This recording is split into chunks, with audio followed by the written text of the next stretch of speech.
One of the biggest questions I'm getting on this journey, when are you going to get Tim Wendelboe on? When can we talk to Tim Wendelboe? Can I ask Tim Wendelboe a question? Well, those answers are now. Episode 10. Yeah, we made it to 10. You guys liked, shared everything enough that I still got a place to talk. And here we are. Episode 10, the Brenton on Tour podcast with Tim Wendelboe, champion roaster, has got one of the best cafes in the world. It's a full Aeropress cafe. If you've heard me talk about Aeropress, there's so many cool things about what he's doing. And he's going to talk for a full hour this week. I'm not breaking it up. I'm giving you the whole thing. Thanks for liking, sharing, entering the Leverpresso contest. I'm going to announce it next week who the winner is. But you got to keep liking. You got to keep sharing. Let's get it out there this week. This is a big episode. A lot of people waiting to hear my conversation with Tim Wendelboe when I let the cat out of the bag that he was joining me. So big thanks to Tim for making the time. Hopefully you guys got one of those big, giant mugs of coffee that I talked about in the first episode. And you're settling in because you're going to learn something. Tim Wendelboe, episode 10. Here we go.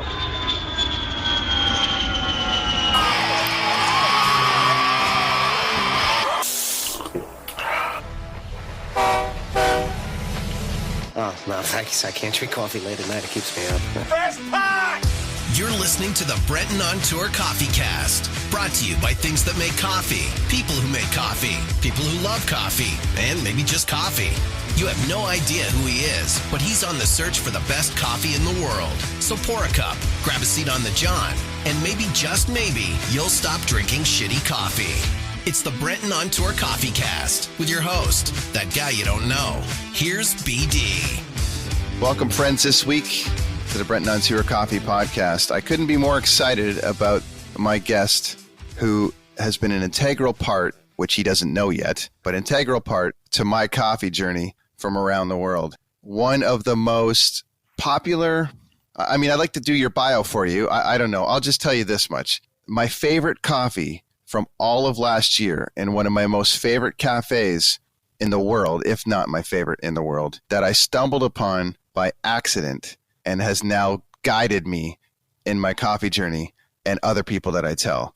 I got the very awesome Tim Wendelboe from Oslo, Norway on the line. How you doing, sir? Thanks for joining me. I'm great. Thanks for having me. Well, it's a real pleasure to have you on here. I am a huge fan of your coffee. Thank you. And a huge fan of what you're doing there. I travel with an Aeropress, have converted my wife from drip coffee over to Aeropress, and you've got one of the most amazing cafes I've ever been to. Thank you.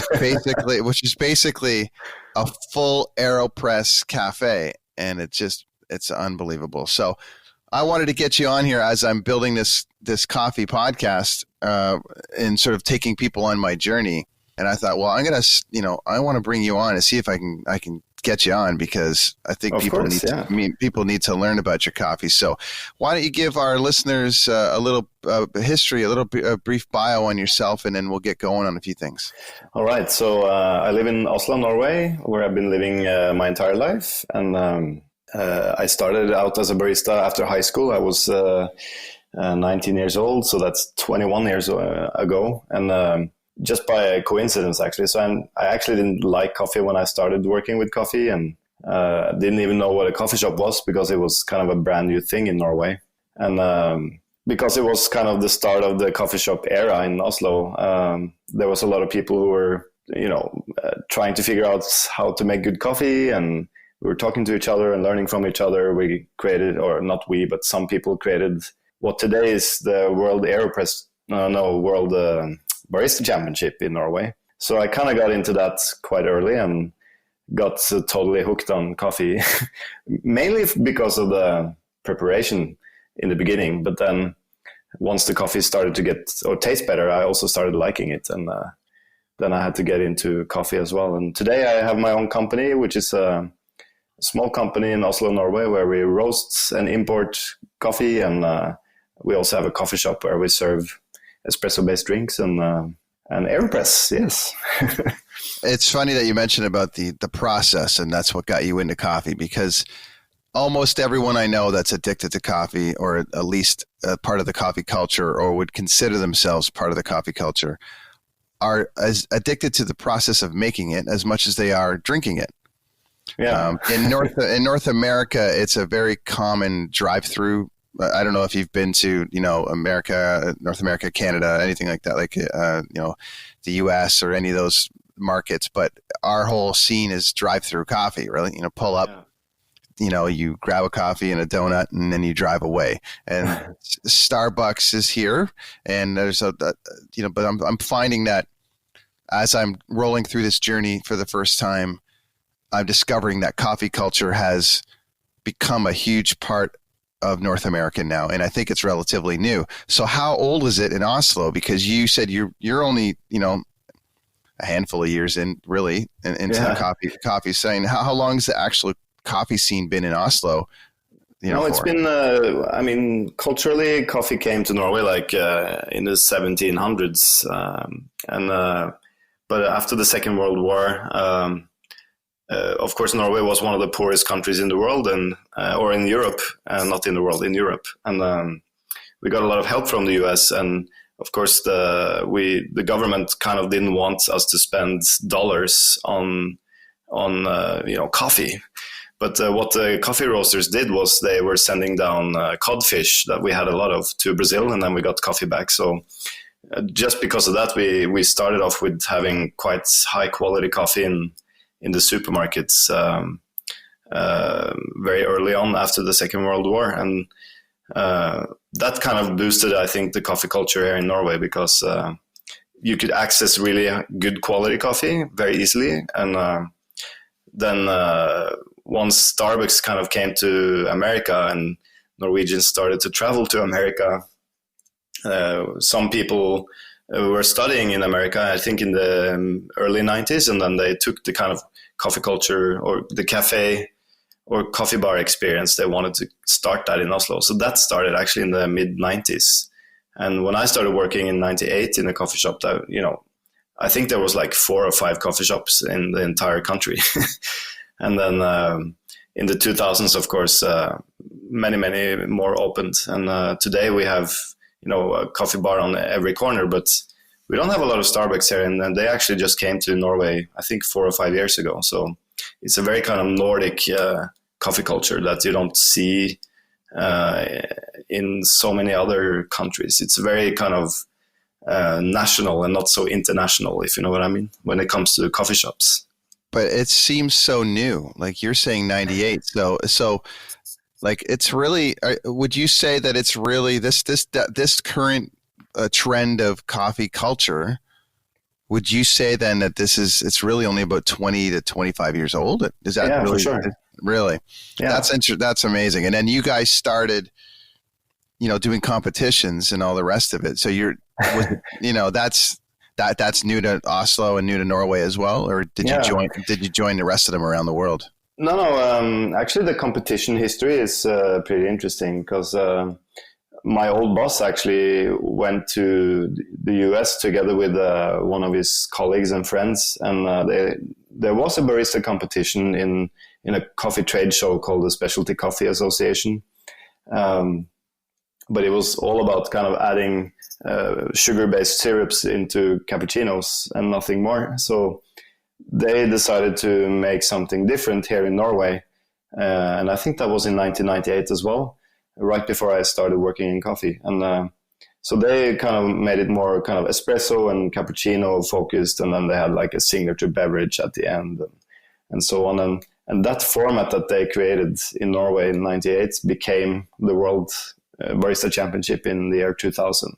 And the format is more or less the same today. So, but before this competition and kind of in the mid 90s, the whole kind of what people refer to as specialty coffee was very, very new. And just the phrase specialty coffee was coined by an American Norwegian lady who I don't remember the year, but she, it was, I think in the 90s that this kind of thing appeared, and it all came out of Peet's Coffee and Starbucks. I think the whole kind of wave that you're seeing today with coffee shops and roasters, it kind of started with those in Berkeley in California.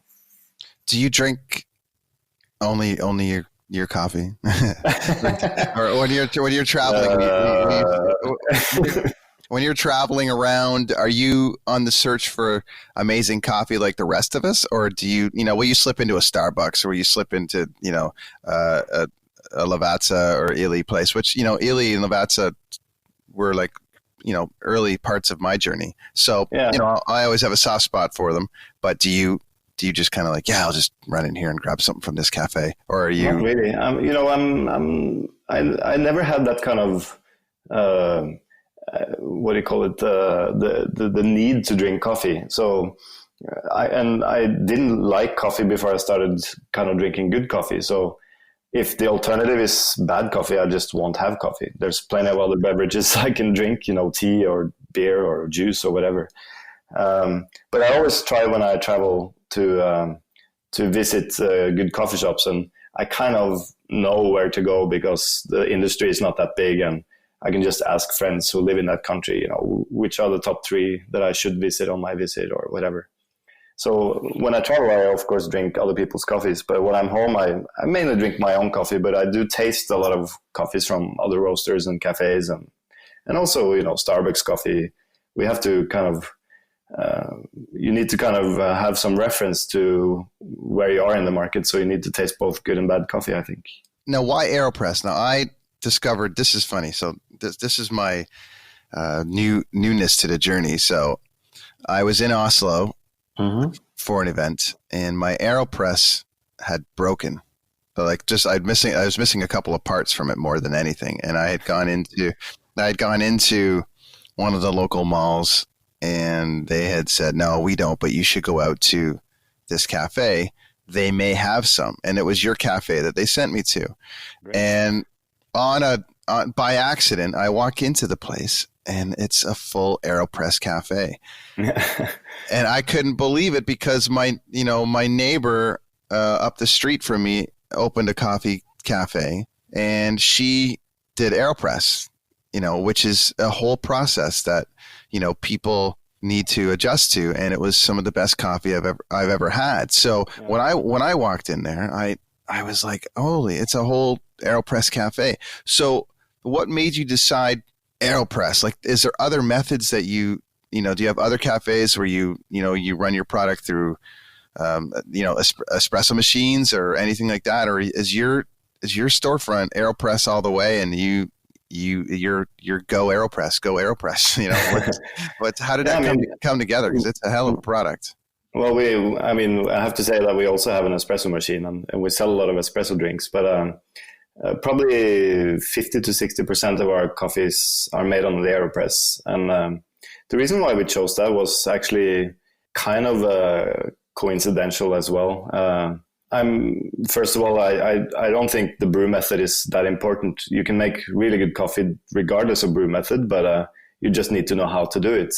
And some brew methods are very slow, and I don't like to stand in line and wait for my coffee. And the Aeropress is very quick. So that was kind of why it was an option for us. But it actually started with, we bought this $10,000 by the cup coffee machine called the Clover, which was made in America. And it was great. And you can make coffee to order real quick in like a minute. And then, but the problem was the machine broke a lot. And then Starbucks bought the company who made the machines, and it started getting difficult to get spare parts and so on. So, and then one of my employees came in with an Aeropress one day and said, hey, I think we should start to import these because it's great. And then I tried it, and I kind of, found it a little strange, but it made good coffee. And so then we asked Robi if we could import the Aeropress, and they said yes. And then we became the distributor. And of course, once it came,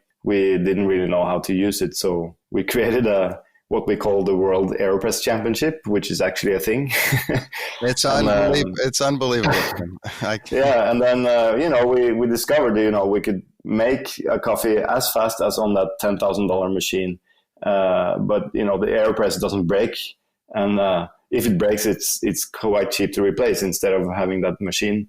So then we just decided, let's just make all our coffees on the Aeropress. And it'll also help on our sales, of course, when people see us using it, and they they can learn how to make good coffee on their own at home. And so it was kind of a myriad of things that made us decide to only use that. And to be honest, we actually we considered changing it in our store because the demand is high now, so we kind of need more capacity. But so far, it's still the Aeropress that we prefer to brew with, and doesn't mean you can't brew good coffee on like a filter brewer or whatever. It's just it's a little bit faster, I think, for us at least. With our kind of setup, it's faster for us to use the Aeropress.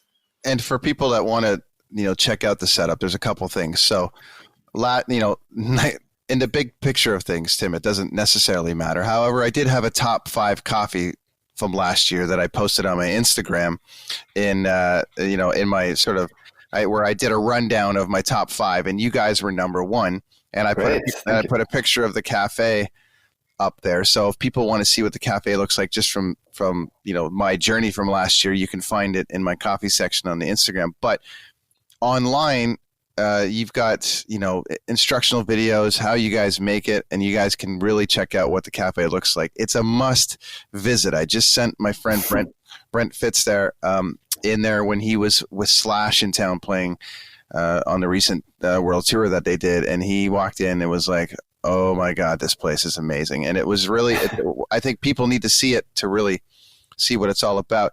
Can you explain a little bit about that method? Because you touched on the subject in there where you said you don't like waiting for coffee, and you found that it's quicker with the Aeropress. But in North America, some would still find the method of Aeropress too long.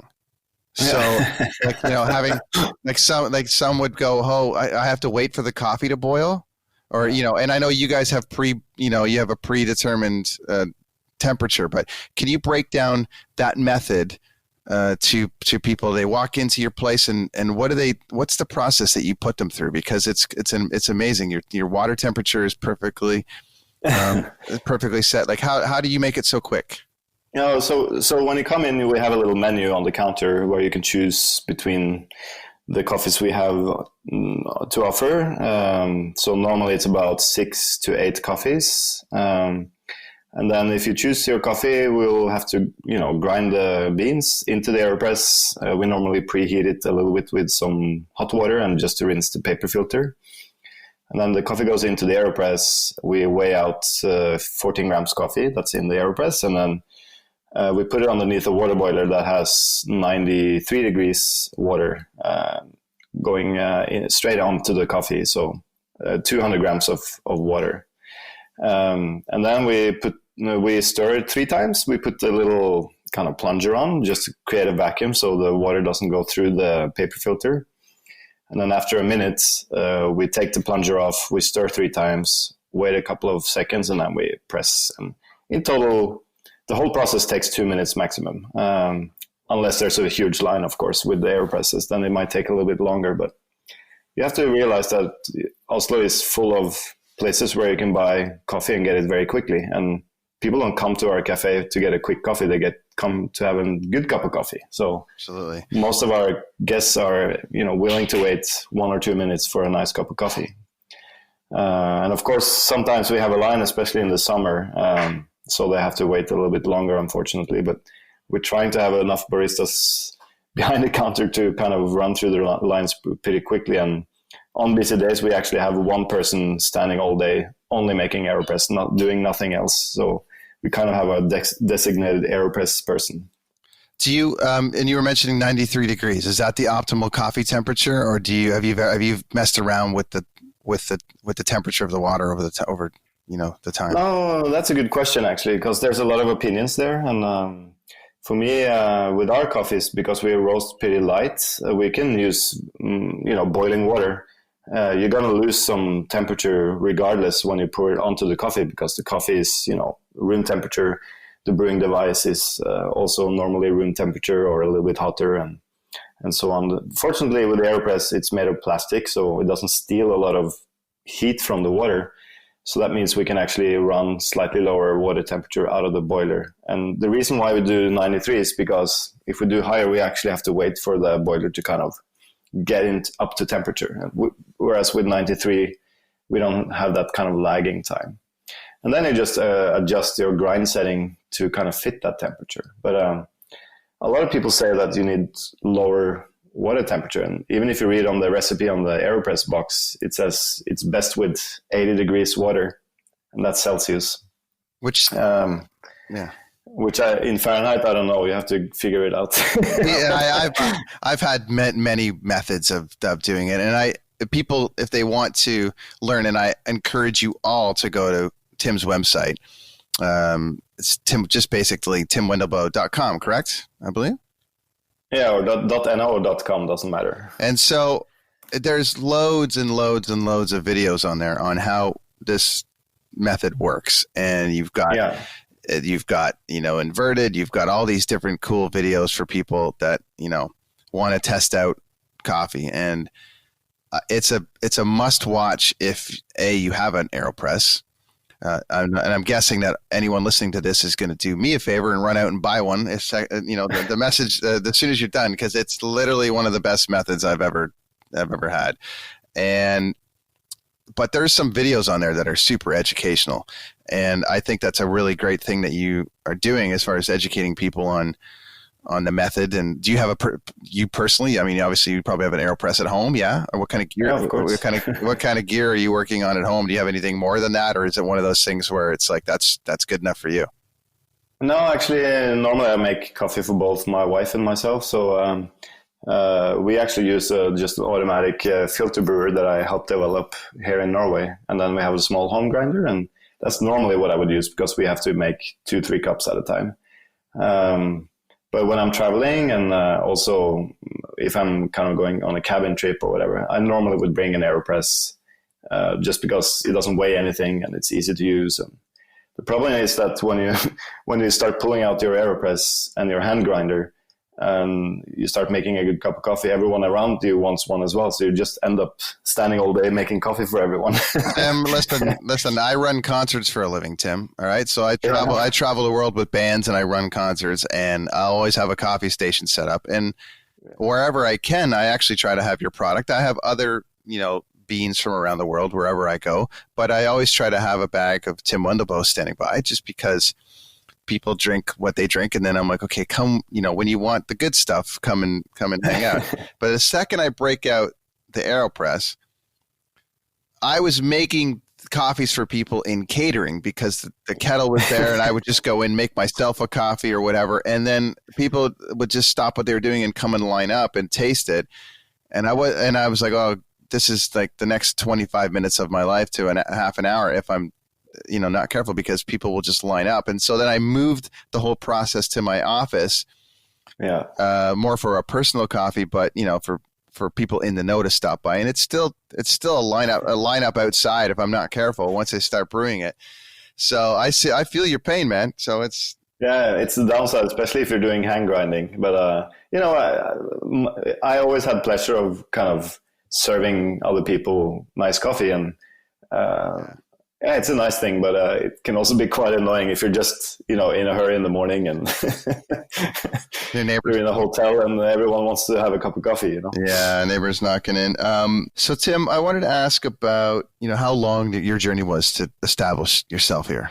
How long did it take you to get that cafe up and running, and what would you be deemed successful, as well as, your roastery and being able to, because you ship your beans all over the world as well. So how long was that process to really establish yourself as what I consider to be the top guy? But how long was that? It's hard to say. I mean, I have been working with coffee for 21 years and been kind of loud spoken for all those years. But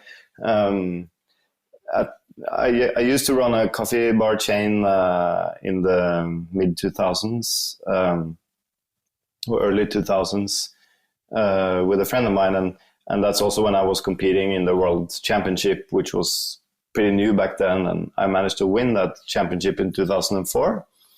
And after that, I kind of started getting invited to travel and do lectures, and I've always kind of been into trying to share knowledge with people, because that's the best way to learn. I think when you kind of share your knowledge, people will start sharing theirs, and you kind of have a good information exchange. So Well, after 2004, I was kind of running a coffee bar chain with a friend, and when I won the World Championship, I was just traveling more and more, and I decided to leave the company. I think 1st of January 2006, I was kind of freelancing. And freelancing is nice, but there's long periods where you don't have work at all in coffee. I was mainly doing kind of consulting for other barista competitors and so on. So, and I also decided I needed a kind of a home base where I could do trainings and teach people. And fortunately, my old employer decided to invest in my company and lend me the money to start a company. And in 2007, I opened up my cafe and roastery and kind of built it from there. And it's been a long process, of course, but our goal has always to kind of be only dealing with the best possible coffees and trying to be, considered one of the best roasteries in the world. That's kind of our hairy goal. That's, it's not measurable, but we don't want to deal with kind of mediocre coffees, or we're always trying to push ourselves to be better. And that's been an ongoing process. And, we've been competing in roasting competitions, and I always try to share whatever I learn so that other people can also make good coffee. Because I can't, it's hard to be alone in the market. You need other people also to be doing the same things that you are, so that we can get more people interested in coffee and so on. So it's still a process that's ongoing, I think. And I'm working hard every day. This kind of typical story where every day for me is a work day, and it's more than 10 hours a day. But for me, it doesn't feel like work. It's fun, So I noticed. Yeah. I have a friend of mine. I'm from Canada, and I'm in Vancouver. I have a friend of mine opening a brewery there, craft brew, and craft beer and everything. And it's been a really cool process watching what he's been going through. And I noticed that he has been getting a lot of support from the craft beer companies. It's not as competitive as one would think. I mean, it's competitive from the people picking a spot to drink. And I'm sure it's the same in coffee, where people have to decide where they're, getting their coffee from. And it's a constant battle to get your product out there. But there's not, there seems to be a real support system in place, though, for roasters and people that are in this journey and trying to put out the best product, like, as you said, on a daily basis. Yeah. I am currently in Jacksonville. I was hanging out yesterday, the last couple of days, with a couple different breweries here and roasters and just people that are doing, coffee and beer, coffee and wine and little cafes and things like that. And one of the places that I stumbled upon was a place called the Flamingo. And that team has got this really cool little cafe going where they're doing, especially beer and wine and coffee. And the coffee was really, really great. And Paul from there mentioned to me, when they were up and running, that they reached out to you and you reached back out to them to give them some advice on opening up. So it was impressive to me that, even at the level, and, everyone's got a top level, and I would deem yours being the top coffee in the world. So to make the time for these guys opening up is a real, real tip in your hat, and also to even come on a podcast like this that's just starting. So I did reach out to Paul, and when I told him that you were coming on, and he said he had a question for you. Right. That he wanted to ask. And I've also was able to talk to one of our guests from a couple weeks ago named Jeremy Gersey, and he is a roaster out of LA and Las Vegas that does a lot of specialty blends for actors, bands, plus he's all over Hollywood with his stuff, and he sent over a handful of questions. So if you don't mind, I'm going to take a couple of questions, quote unquote, from our audience, and we'll do a little Q&A. Let's do it. So stand by. So first on the line will be Paul from Flamingo with a question for you. So here you go, sir. Yo, my brothers. This is Paul Johnson Carr from Jacksonville, Florida. I'm one of the proud owners of the Flamingo Coffee Bar. We're located in the beautiful Sunshine State, the city of Jacksonville, in the Murray Hill area. Brother Brett, first off, I appreciate you so much for putting this on. I'm honored to know you and to have met you, and I'm stoked to have this opportunity to ask Brother Tim a question. Brother Tim, first off, Man, I respect you so much. I'm honored to throw a question at you. I just want to first off tell you how much I appreciate you and everything you do. From someone that works in coffee as a barista to now a cafe owner, to be able to receive the information that you put out and to apply it into my cafe and our coffee scene. It's incredible. I appreciate you so much. So my question is, where do you see coffee in the next 5 years? Where do you see the cafe in the next 5 years? I'm curious, what's your 5-year plan? What's your 10-year plan? What are you thinking down the road when it comes to the future of coffee? Wow, that's a question I get a lot, and it's always difficult to answer. But I think we will see a lot of consolidation and a lot of roasting companies also maybe closing. Just like with microbreweries, they had like a huge kind of boom many years ago, and we're seeing that in coffee today.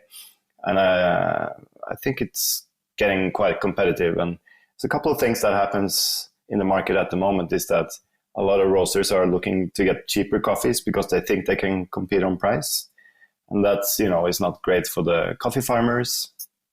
And then you also see other roasters doing really well, while some roasters are not doing so well. So I think we're going to see some consolidation in the market. And hopefully we're also going to see better coffees coming into the market, because on the farmer side, we do see more and more farms getting professionalized and accessing great varieties and, experimenting with processes. So I think we're going to see a lot more exciting coffees also in the market, despite that, some roasters might disappear and some might consolidate and so on.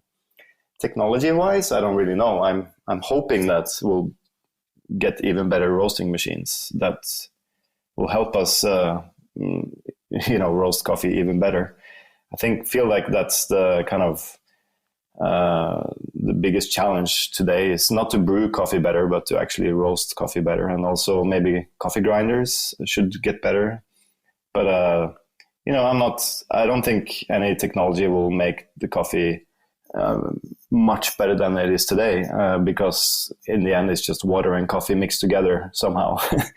So from the farming side, that's the kind of where I'm most excited. We will see better coffees coming into the market and new varieties and so on.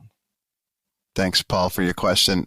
Thanks for that, Tim. Do you, as you roll through the process of finding your beans, you're discovering the world of the business, and what's your take on what's happening with, there's a lot of controversies in the coffee business right now with the way people are being worked, or where people are getting their beans from, and sometimes there's women and children involved that are working long hours all days and for little pay. What is your take on that? I mean, how are you trying to combat that with the way that your method of finding your beans and being conscious of trying to find the best farmers that are doing the best for the city environments? Like, what's your take on that side of the business right now? Well, this is something that I probably speak about this every day, actually, because there's a lot of I would say misinformation in our industry, and a lot of people claiming things that might not be exactly true. But because I'm staying on a farm for at least 3 months a year in Colombia, because I own my own farm, I bought a piece of land from a farmer that I buy coffee from, and I spent 3 months a year there farming or working on my farm myself. So I stay in his house, and I get to talk to Elias a lot. And he is telling me stories, and, I can see what people are doing in the Colombian market, at least the buyers, some of them claiming that they're, paying very good prices. But when it all comes down to it, it's, not sustainable for the farmers to sell the coffees for those prices, even though they're higher than the market price. So one of the issues in coffee is that most people are looking to the International Coffee Exchange, or the ICE price, or the market price for commodity coffee, which is today around $1, and $1 per pound of green coffee. And the production cost is more often than not higher than $1 per pound for a farmer. So that means the farmers are losing money when they produce coffee. So before we even can start talking about, paying the workers better and so on, we have to start paying more for the coffee. And the problem is that in specialty coffee, people still compare themselves to the market price of commodity coffee. But to produce good coffee, you need to take more care. You need to pay the pickers more to pick only ripe coffee cherries. You need to be more kind of hands-on with the process and drying and storage and milling. So it costs a lot more to produce that coffee than the normal commodity coffee that you'll typically find in the supermarkets. So if, for instance, a roaster say, I'm a specialty roaster and I pay 20% above market price. And if they're referring to the C market, then that means they're still not paying for production costs. So fortunately, there's someone doing something about that today. And there's a group of roasters who, including myself, who have signed something called the pledge, where we kind of are obliged to publish the prices that we're paying for our coffees and how much we're buying and so on. And based on this kind of numbers, we can start to establish what is actually a market price for good coffees. And then maybe that's, $3 or $3.50. And then if you're paying lower than that, you're actually paying below market price and not above market price, which would normally be the thing. So when they're paying below market prices, that puts the onus on the farmer to, pay less to the workers, correct? Yeah, of course. I mean, the one thing is for sure in coffee, and that is the farmer is the only person in this kind of chain that is not making money at the moment. And of course, there are many exceptions, and we are paying good prices, and there are also many other roasters paying good prices for the coffee. And the reason why I'm doing it is not out of charity. It's because they are my suppliers, and I see them as kind of an extension of my team here in Norway. So if I'm not paying them well, they're not going to produce, coffee for me. And I've also been working with more or less the same farmers since 2009. And, it's a long-term project that we have together in order to improve the quality of the coffee on their farm. And we're working together. It's not like I'm going down there and dictating them what to do. I'm visiting them. We're discussing new ideas and also new kind of investment projects for the farms in order for them to improve the quality of the coffee. And as long as they're kind of determined to do that, I'm determined to buy the coffee for a good price, and they know that. So we don't have a contract written or anything. We're more or less friends, and it's a gentleman's agreement. They know that I'm going to buy X amount of bags of coffee every year. And when they know that, they can also invest in the farm and also in the processes that I am requiring them to do in order to be able to sell the coffee to me. So that's in Colombia. How long of that process was it to find the right spot? I mean, how many places did you have to look at to find the right bean? Because I'd imagine that, Colombia is a huge country with a huge coffee business, and then you found your acreage, and your spot. So it's not the best land in the world, that's for sure. But for me, it's not only about finding the best coffee; it's about actually finding the best potential and also the right people. And when you own your own farm, which I don't really recommend people buying a farm if they don't want to live on the farm, but when you're buying a farm in Colombia and you're not going to live on it, you need a person you can trust to help you and take care of the land when you're not there and so on. And Elias is one of those people. I mean, I see him more than I see my mom and dad all together, and because I stay with him for 3 months a year, and they're basically become family. And we talk about everything, even if I can immediately tell if he's upset about something. I can tell, and then we try to talk about it. But Colombia, is a huge country. They have 500,000 coffee producers, more or less, and they all more or less grow the same varieties, but in different climatic conditions. And the problem there is that very often when I went there, I would taste good coffee, but it would never come from the same person.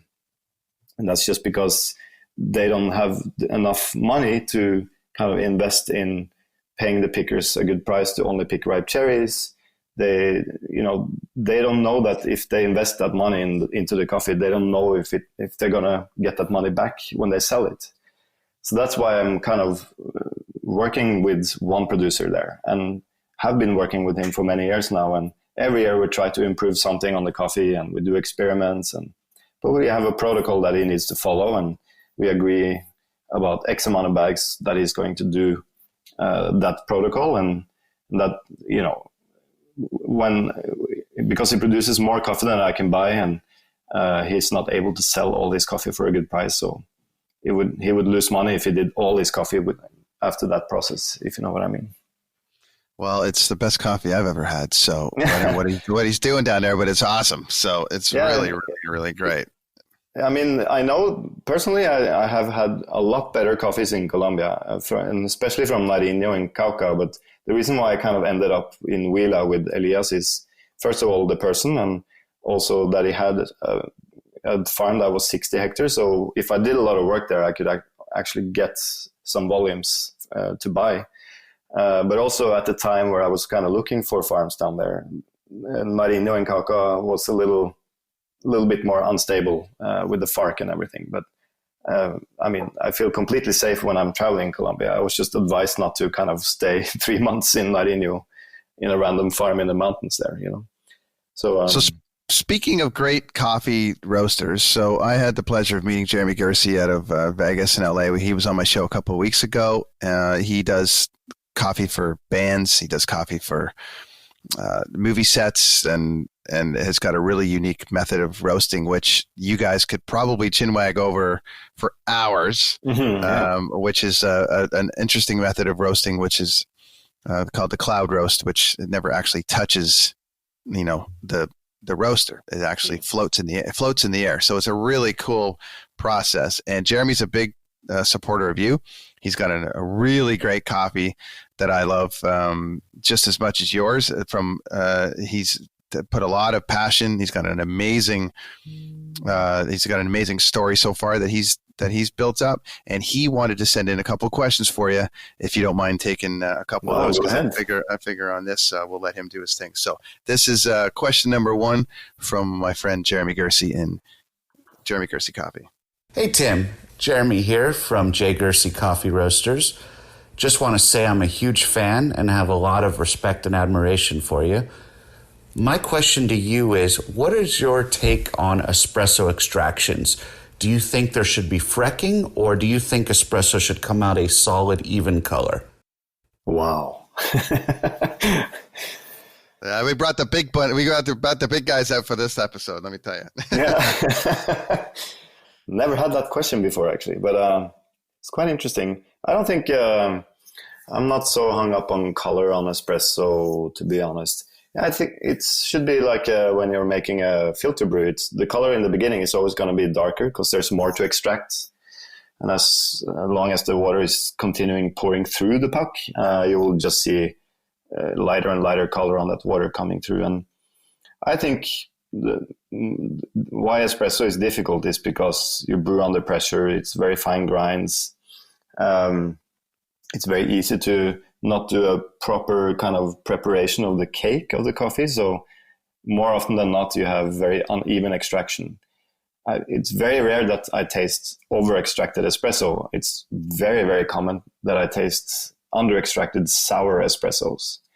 So for me, it's kind of a system that you have to figure out. And the best way to make better espresso is to start measuring extraction and figuring out how you can extract the most out of your coffee, because most of the equipment doesn't allow you to extract enough of the coffee. And even if you buy the most expensive machine and the most expensive grinders, I still experience problems with burrs and problems with pressure and water flow, and the espresso just ends up tasting very, very sour. And every time I get a complaint from a customer that our coffee is tasting sour from their espresso machine, I know it's not our coffee because it doesn't taste sour on our coffee machine. So then we have to go through and adjusting the machines and so on. So I think, to answer the question very simply, the color, yeah, it's normally darker in the beginning and lighter at the end, but you shouldn't see a lot of kind of light color coming through at the beginning, at least, because that means you didn't prepare your coffee puck well enough and the water is just flowing through some kind of easy way through the filter. And so whatever you can do to make the extraction as even as possible and as high as possible will make your espresso taste better. And if it's not tasting good, then maybe it's the roast and the coffee or the water that's the problem. I find that most of the people I'm speaking to about espressos, the struggle is real on the burr and the grind and trying to figure out that. And it takes them sometimes 20 to 30 different espressos before they figure it out. And that's just for the home people at home. I'm sure it's a bigger struggle for people actually running a business and trying to get it right. So I can respect that journey a lot because I know when I get a bad espresso, I go, Yeah, I actually encourage people not to do espresso at home because it does take a lot of time to dial in every day. And it's just a lot of waste of coffee and a lot of waste of time for a very, very little amount of coffee. And making an Aeropress or a V60 or filter coffee is so easy, and you get a bigger cup that you can enjoy for a longer time. So at least only people that I know that doesn't want to have filter coffee is Italians. They still want their espresso, you know. I'm traveling with I got a company out of South Korea made a product called Aeropress, and it's a little mini espresso maker. And I travel with it on tour to make little Americanos with me, and it's kind of a fun little product.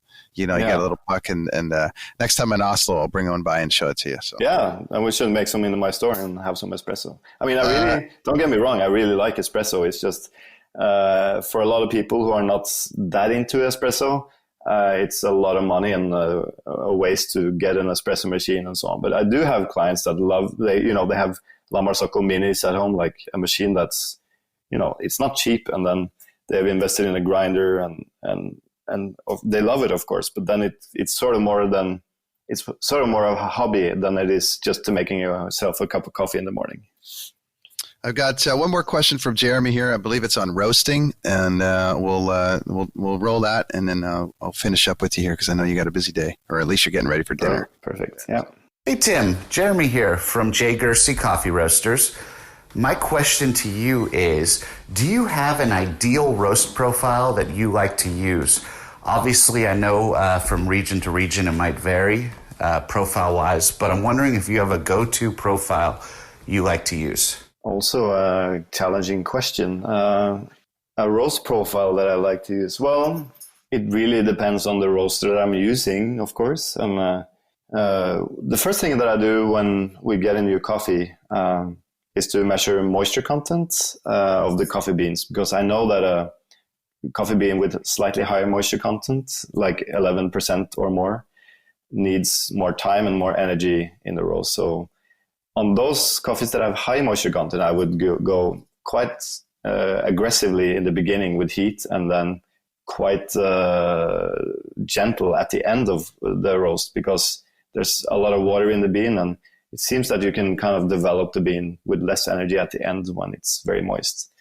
If I have very dry coffees, which I do get from like Kenya and Ethiopia, where they have like 9% moisture, then we just roast, quite fast, I would say, and more heat at the end, and not so much heat at the beginning. But it really depends, and a lot of the coffees that I buy are quite different than what you would expect. So they're dried normally under shades, and they're quite hard and dense. So normally my coffees can take a lot of heat and energy. So we just go with a standard profile where we start with quite aggressive heat and try to roast the coffees quite fast, around 10 minutes in our lowering roaster. But it really depends on the roasting machine and your setup, how you should do it. So it's always a matter of testing and tasting. And then if you're not happy, you try to speed up or slow down a little bit. But keep it simple. Don't do too many adjustments, because that's just going to confuse you. That's my biggest advice, I guess. Do you ever get to Las Vegas? I've never been. No, never. Well, now that Jeremy's your best friend now, you're going to have to go and check out his roastery. It's pretty great. For sure. it's pretty cool. Okay, my friend. Well, this has been a blast for me, I'll tell you. Let's finish up with a couple things, and I'll let you get on your way. where do you ship to? Because I found your beans in Cleveland the other day at Pour. Yeah, cool. Great. I walked in there. I researched generally where it's from, but that one, for whatever reason, didn't come up. And I walked in and I'm like, you've got Tim Wendelboe. They're like, yeah. So it was, and I had like 3 guys on tour with me that all just basically sunk into their chair after that. It was great. They loved it. So great. Yeah, they've been a customer for a while, actually. Yeah, I just think I might not have caught it, but they definitely had a Tim Wendelboe display there, which was awesome. So where do you ship? Where can people find your coffee? Oh, we ship all over the world, but a lot of times it's coffee shops that have a rotational program, so they'll buy maybe once every 2 months or once a month or something like that. But Port Cleveland has been a steady customer of ours. To be honest, I don't remember all of our clients because I don't really deal with sales anymore. But I know also there's a place called Bakers and Baristas in LA who buy our coffee. And also, of course, we have our website where we ship worldwide from our online store. And we have like a coffee subscription as well. That's kind of a little bit cheaper. So I choose our best coffees every month and send it out to our subscribers. And then we also make videos of those coffees where I taste those coffees with a friend, so you can get to learn a little bit about the coffees and so on. So I think that's if you're really into coffee and want to have 1 or 2 or 3 bags per month, that's a good way to start. The educational tool you have on your website is amazing. Some of the great videos that you have there, the various methods of how to make Aeropress and just your methods of roasting and all the rest of it. Any particular videos you would direct someone to on your site that you think is a good start for them to be introduced to Tim Wendelboe or just the world of coffee? I think, you could start with maybe how to make better coffee at home. I think we have like a general video of what kind of equipment you need in order to make good coffee at home and, talk a little bit about grinders and so on. I think that's the way to start. And then, it's really simple to make good coffee. You just need to have good coffee. That's all you need, and good water. And then the brew methods, you can learn pretty easily online as well. So the point is it's quite fun to make good coffee, and it's quite easy as well. So just get started. If you're using your coffee every all the time, I'll tell you, my friend, it's definitely the best coffee I've come across in my short journey. So thank you. I look forward to getting back to Oslo, coming into the cafe and parking myself there for a couple hours and doing some work and just drinking your coffee all day. So one more time on the socials, let everybody know where they can find you. Maybe is the pledge something online that people can be a part of to research what people are paying for coffee? Just anything like that. Direct people to where they got to go. And I think the pledge. I don't remember the address online, but if you just Google pledge coffee, then you will see all the roasters who have signed it and who have kind of obliged to publish their prices. And there's quite a lot in the US actually, and all over the world as well. So that's a great initiative, and I would encourage people to support the roasters who are actually signing the pledge, because it really means a lot to the farmers and the future of coffee, I think. Your favorite coffee shop in Oslo other than yours? I would say Supreme Roastworks. They're 5 minutes away from my store, and they're really nice people and have really good coffees as well. And it's a really nice place to go. And one final question for you, sir. The very first coffee article that I wrote on a site in Toronto called deanblundell.com was about coffee assholes and people that come into your cafe and it can be a coffee asshole that's like a coffee snob, or it could be somebody that comes in and it's a particular kind of client that comes in and orders. But my question to you is, which coffee asshole are you?